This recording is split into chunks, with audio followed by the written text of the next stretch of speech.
The cleaver came down just inches from my face. I could feel the air displaced by its weight as I scrambled backward across the blood-slicked floor. They're just stories, I had told myself. Silas Grin isn't real. But as the massive figure in the stitched-together mask loomed over me in that abandoned slaughterhouse, I realized how fatally wrong I'd been. 3 days ago, I was just a hiker looking for adventure in Black Creek. Now I was fighting to keep my face from becoming his newest mask. My research into forgotten places had led me to Black Creek, a name barely whispered in local forums. The gas station attendant's face had drained of color when I asked for directions. "You don't want to go there, especially alone," he'd warned, refusing to elaborate. I laughed it off then. The online stories about Silas Grin seemed like typical backwoods folklore. A deranged butcher who supposedly made masks from trespassers' faces. Perfect material for my urban exploration channel. I should have noticed how no one who'd gone looking for the slaughterhouse had posted follow-up videos. The hiking trail disappeared after the first mile, the forest growing denser with every step. The silence was unnerving, no birds, no insects, just the sound of my boots on fallen leaves. By midday, I'd convinced myself I was lost when I spotted the first marker, a crude butcher symbol carved deep into an ancient oak. Fresh, the exposed wood still pale. Below it, something dark had dripped down the bark. I told myself it was sap. The rational explanation, but the metallic smell that hung in the still air suggested otherwise. Something was watching me through the trees. I could feel it! I found the abandoned campsite just before dusk. The tent was slashed open from the inside, as if someone had desperately clawed their way out. A heavy-duty backpack lay beside extinguished fire pit, its contents scattered, high-quality gear no hiker would willingly leave behind. The logbook inside had a final entry. "Something's hanging meat hooks in the trees. The clanging keeps getting closer. I'm not alone out here." The date was just last week. I should have turned back then, but the fading light made navigating impossible. I had no choice but to set up camp, jumping at every snapping twig and distant metallic clang that echoed through the darkness. Sleep came in fitful bursts. Every time I drifted off, the sound of metal scraping metal dragged me back to consciousness. Around 3 a.m., I woke to a putrid copper-sweet smell seeping through the tent fabric. Something had been placed outside. Heart-hammering, I unzipped the tent just enough to peek out. There on a bed of leaves lay a fresh cut of dark, glistening meat. Not animal. The shape was all wrong, too symmetrical, too human. I retched, scrambling for my phone to call for help. No signal.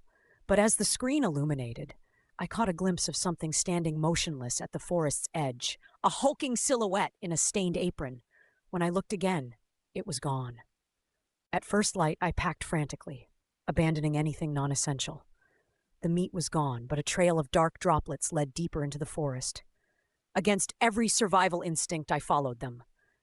I needed evidence, proof that Silas Grin was real. The droplets led to a narrow game trail that wound downhill, the trees gradually thinning until I emerged at the edge of a small valley. There, partially concealed by decades of overgrowth, stood a massive, dilapidated structure. Blackened beams showed where the townsfolk had tried to burn it down. Faded lettering above the entrance read, "Black Creek Meat Processing." The slaughterhouse from the stories. Found at last. And somewhere inside waited the man who'd visited my camp in the night. Common sense screamed at me to leave, to hike back toward civilization while daylight remained. Instead, I approached the building, camera in hand. This footage would make my channel.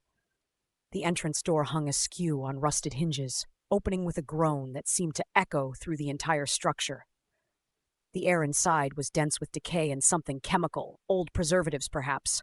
Dust motes danced in light beams cutting through holes in the roof. It seemed abandoned, peaceful even. I moved deeper inside, documenting everything. The processing floor, the rusted equipment, the chains hanging from the ceiling that swayed without any breeze. I didn't notice the fresh boot prints in the dust until I was already surrounded by them. The processing room was massive, with ancient machinery frozen in time. Hooks suspended from tracks crisscrossed the ceiling, a grotesque transit system for carcasses. Most disturbing were the work tables positioned beneath them, their surfaces deeply stained despite decades of abandonment. Against the far wall stood a collection of knives and cleavers, arranged by size, not antiques, but modern tools, gleaming with recent care.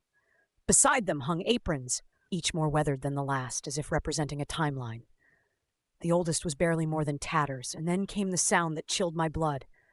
A door closing somewhere behind me. Heavy footsteps. The unmistakable sound of steel dragging against concrete.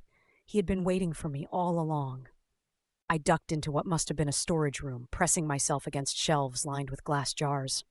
When my eyes adjusted to the dimness, I realized with horror what was floating in the cloudy liquid inside them. Faces. Parts of faces. Eyes, noses, lips, preserved like specimens. Some recent enough to retain their color. Others decades old, judging by the yellowed preservation fluid. This was his collection, his art supplies. A low chuckle from the doorway froze me in place. I slowly turned to see him filling the entire frame. A mountain of a man in a blood-stained butcher's apron. His face was hidden behind what I had thought was a mask in the stories. It wasn't. It was a painstakingly stitched collage of human features. Different skin tones, different ages. All expressions frozen in terror. "You've been looking for Silas," he growled, voice like gravel. "Everyone does, eventually." He stepped forward, the floorboards creaking under his weight. The cleaver in his hand caught the light from the broken ceiling. "The stories got it wrong, though. Silas was my grandfather, taught me everything." He gestured at the jars with the massive blade. "Family business. 4 generations now." He tilted his head, studying my face with eyes that didn't match. One brown, one blue. "You've got good features, expressive, the cheekbones especially." He raised the cleaver. "I'll make them last." I grabbed the nearest jar and hurled it at his head. The glass shattered, the contents spattering across his patchwork face. In that moment of surprise, I bolted past him, back into the processing room. His roar of rage followed me as I sprinted through the labyrinth of rooms. The cleaver embedded itself in the wall, inches from my head, as I rounded a corner. I knocked over shelves, equipment, anything to slow his pursuit, his heavy footsteps gaining despite his size. I found myself back in the main processing area, desperate for an exit. The chains hanging from the ceiling gave me an idea. I climbed onto a rusted table and leapt, grabbing one of the hanging hook tracks. The ancient mechanism groaned but held my weight, carrying me toward a broken window.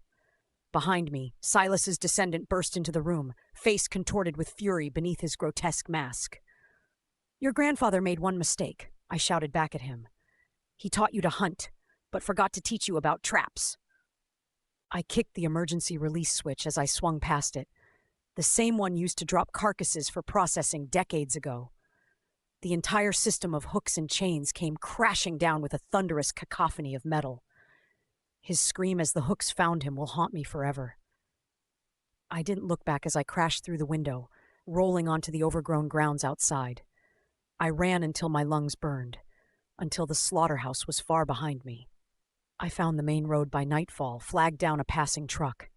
The authorities searched the area the next day based on my report.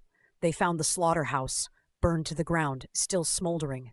But no body, no evidence of Silas Grin's heir. Just a single cleaver embedded in a tree at the forest's edge, and beside my tent back at camp, a small piece of flesh. My own removed birthmark, perfectly excised. A message. He's still collecting. And someday, he'll come to complete his work.